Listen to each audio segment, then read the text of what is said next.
If you identify as a child, why don't you go play with stones? Why don't you go play with sand? Why don't you eat sand? Why don't you roll in the mud? Why don't you do the things that children do without trying to harm children? Children are not meant to be having relations. Children are not meant to be having sex.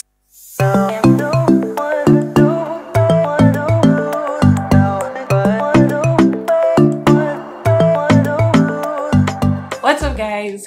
Bemi here. How are you guys doing today? And how is everything going with you guys today? So I'm sure you guys are like, what is she doing? Why is she laying on her bed like this?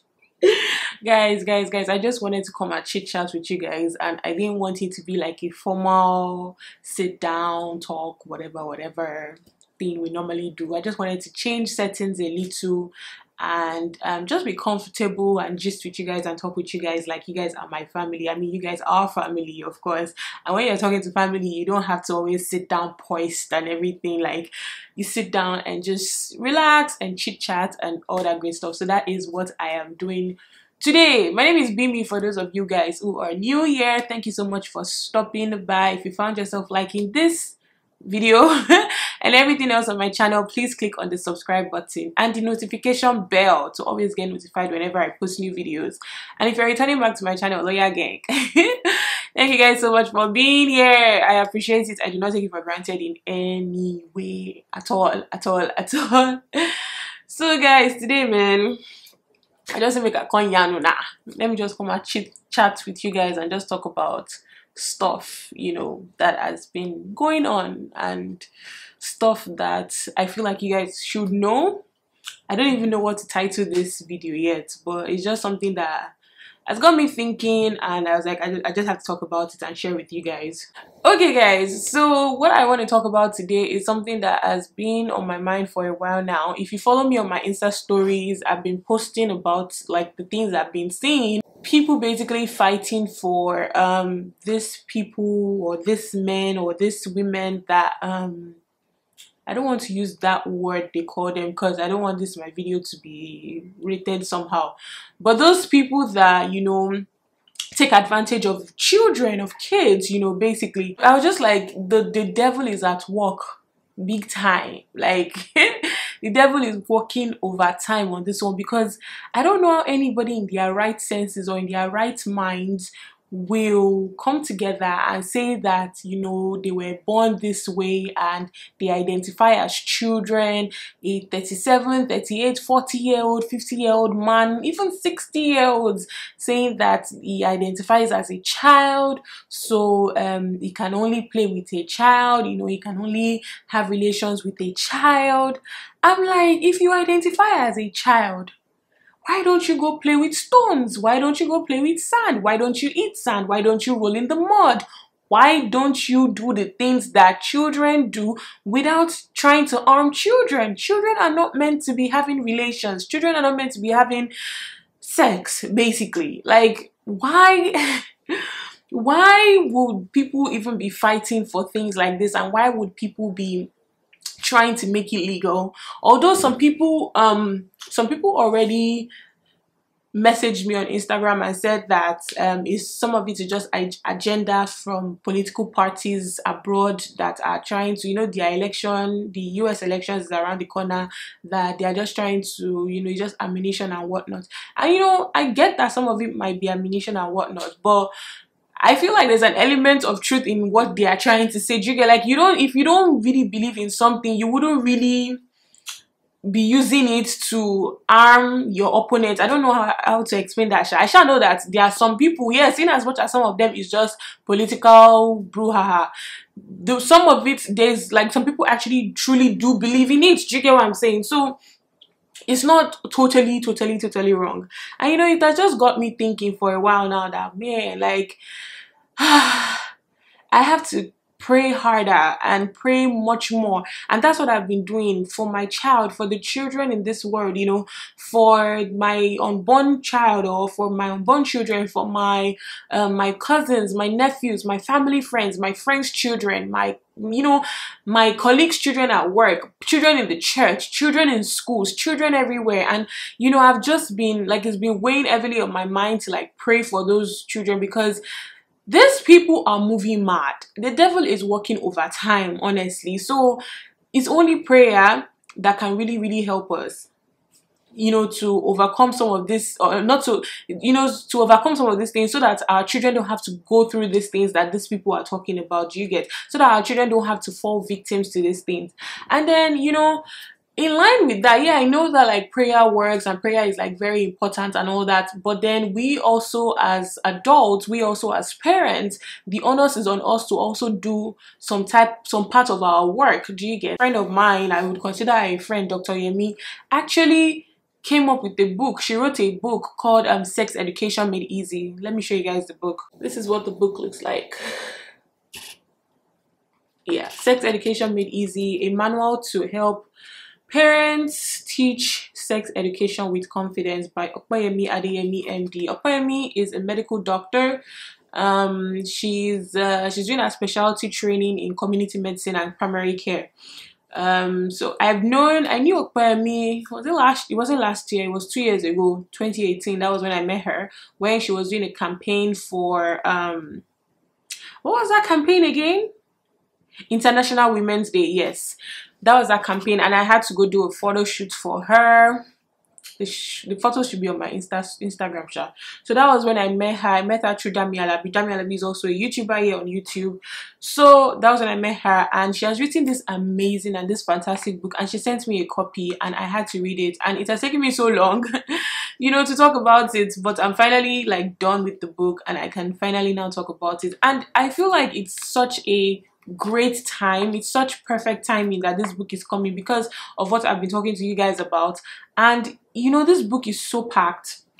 There are some things that I myself didn't even know, because you know, I was thinking to myself, I was like, hey God, Bemi, Obirino Mabi. Even if it was a boy I had, sorry, Obirino Mabi means this is a girl that I gave birth to, but even if it was a male child that I have, I would still want to talk to them about sex education. Like I would still want to talk to them about these things that are going on in the world, like, you know, how they don't fall victim.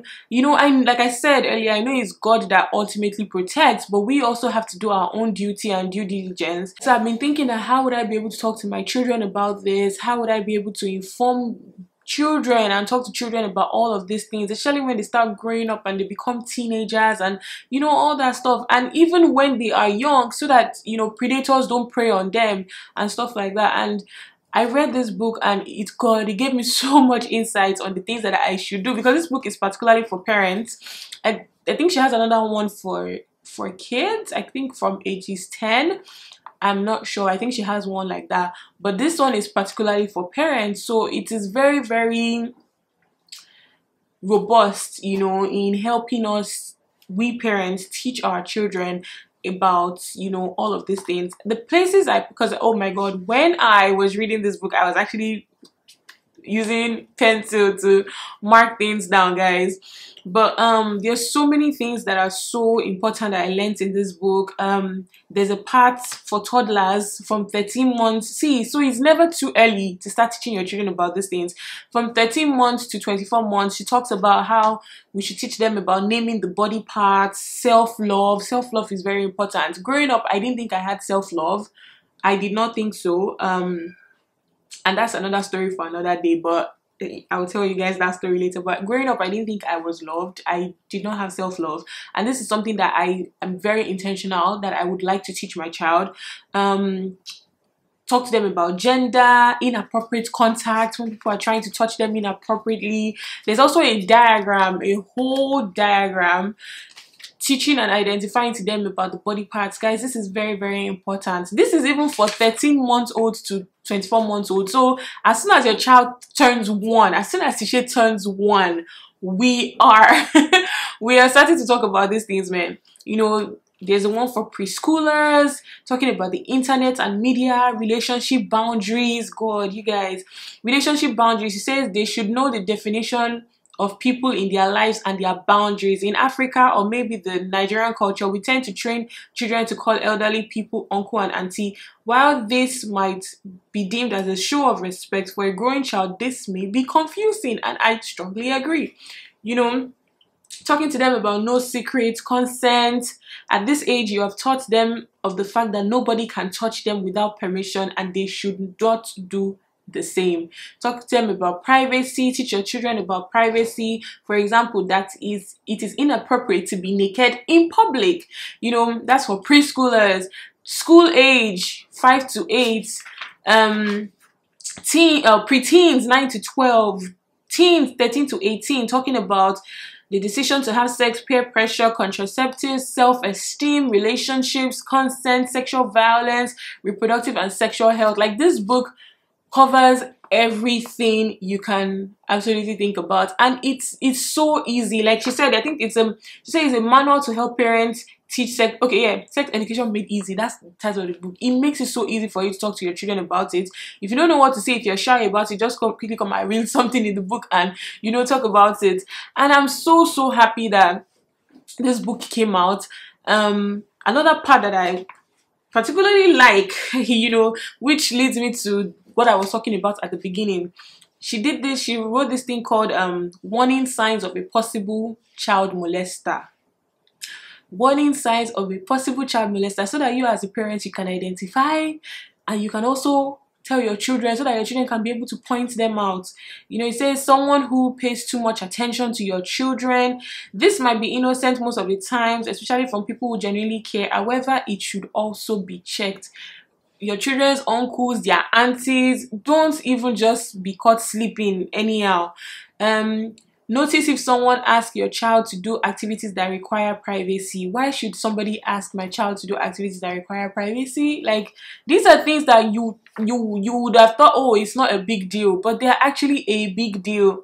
Pay attention to someone who shares inappropriate information with your child. Why are you telling my child that? That is a no-no. That is TMI, that you shouldn't be telling my child. And I'm going to suspect you if that's what you're doing. Unusual touching. All those uncles, all those people that say, come and sit down on my leg. Come and shake it, come and shake it. Please. Me, I'm sure trying to tell you guys is that the days are evil. End time is near. People are moving mad, one after the other. So, like I said earlier, the onus is on us as parents to try as much as possible to educate our children on all these things that are going on, so that they don't fall victims to these predators. Like, it pains me so much, honestly, when I hear all these stories of children that they say a 4-month-old, a 10-month-old, a 1-year-old. What is wrong with people in this life? Like, what kind of evil spirit is inside of you? And God, it just pains me so much. So that's why I'm coming here to tell you guys about this, just to help us as parents, so that we can identify these things and also talk to our children about it. I particularly like another part in this book, well, in the whole book, where she gave examples. Let me see if I can read 1 or 2 examples to you. I think it's at the beginning, because I know I used pencil to pencil it down. Yeah, at the beginning she talks about like some of the children that personally, you know, told her some things. And this kid said, Busayo, a primary 6 student, came to me with words that broke my heart. Auntie, you know, Sheon, another classmate, used to touch me and rub my buttocks. I taught them a song that went, don't touch me here, don't touch me here. If you touch me there, I will tell my mom. Pointing to private parts of the body.